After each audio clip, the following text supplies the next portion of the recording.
মধুসূদন দত্ত রচিত কপোতাক্ষ নদ কবিতাটি কোন ধরনের? মাইকেল মধুসূদন দত্ত রচিত কপোতাক্ষ নদ হচ্ছে একটি চতুর্দশপদী কবিতা। বাংলা ভাষার সার্থক মহাকাব্য কোনটি? বাংলা ভাষার সার্থক মহাকাব্য হচ্ছে মেঘনাদ বধ কাব্য। মেঘনাদ বধ কাব্যের রচনাকাল কোনটি? মেঘনাদ বধ কাব্যের রচনাকাল হচ্ছে 1861 সাল। মাইকেল মধুসূদন দত্তের বঙ্গভাষা কবিতাটি কোন ছন্দে রচিত? মাইকেল মধুসূদন দত্তের বঙ্গভাষা কবিতাটি অমিত্রাক্ষর ছন্দে রচিত। বাংলাদেশে নারী শিক্ষার প্রসারে অগ্রদূতের ভূমিকা পালন করেছেন কে?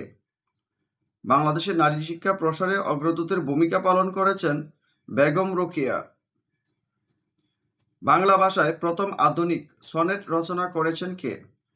বাংলা ভাষায় প্রথম আধুনিক সনেট রচনা করেছেন মধুসূদন দত্ত।